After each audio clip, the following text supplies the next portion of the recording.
no, na hero. Kasi ang tendency kasi ng isang Dharma, kapag hindi tumama ang iyong combo, nasa alanganing posisyon ka na. At isang knock-up ng Xiao Qiao, parang, it feels like eternity. It feels like eternity, tol. There's something about that particular hero na kapag tama yung kanyang pag-knock-up. And by the way, parang ang kagandahan naman ng skill ng Xiao Qiao dito. Kita naman natin dito, start pa rin ng game natin. Let's see kung paano nasisimulan. Still, Then, is going to be very crucial. Walang buhay si Impressive. Anong nangyari? Ano nangyari ba, bossing? Medyo namamaga kanyang buhay dito. So ngayon, kinukuha na nila ang Tyrant. Papalapit pa lang si Impressive. Sugatan na siya ng bahagya. Pero pwede magamit ang kanyang ulti.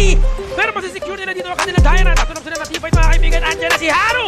Binagsakan ng kanyang barko. And first blood goes to Haru. And now, next target sana. Kaya lang okay na yata eh. Tama na yun eh. Nagalit na.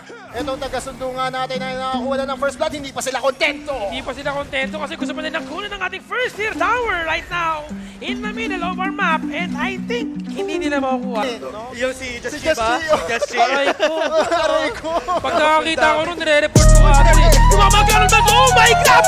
The prediction! Huling-huli sa CCTV! Sabay set sail din naman ang isa! Kaya ba mabuhay nitong si Khan? Yes, kaya niyang mabuhay! Hindi niya na kailangan gawin na kasi biro. Okay? Cancel that is.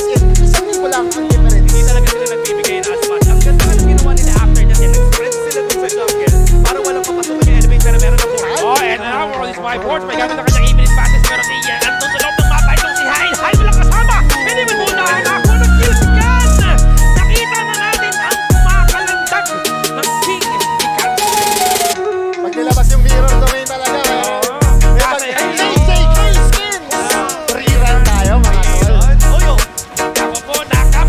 Ay, naku po, knock-up after knock-up. Wala nang tulog. At mas wala na rin yata siya multi no? Na-trade ang yung nakakatakot pero mag-trade tayo sila dito. Naku po, mahuli yata. Ano ko na ng soul?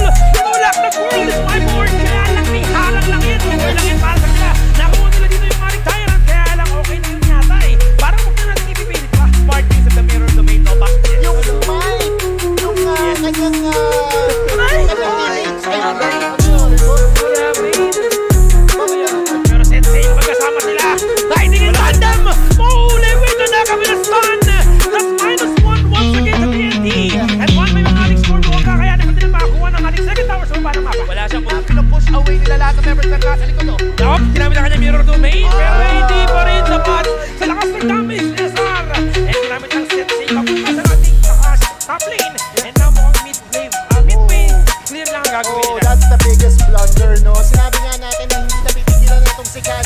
But that's 20 seconds on the dot first pare. Ang tagalin ito, 8 seconds on the clock. Nandito na yung enhanced objective. Look at the position ng TNT. Siya ay ng elevate. Yeah. Nakaposition yung iba sa taas, yung iba sa baba. Gusto yata nilang kunin pareho. Yeah. Overlord pare. Ayun, ang tawag dyan? Overlord pares. Oo, di ba? Pares. Mas dalawa eh.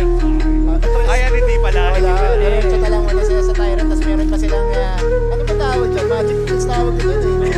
Magic pins. Magic Pins. Magic Wings. Magic Wings. Yan ang rules natin guys. In this patch, kung medyo masaya kayo sa mga platform ba, in this patch, meron tayong mga rules. Tsaka mga tol, wait lang mukhang magkakaroon tayo ng konting engage dito. Harudan sa gitna. Leader stance ginamit na, naipin mga kaibigan ito. Boys, 5 forward, pero hindi mga pastor of dating babagin ito.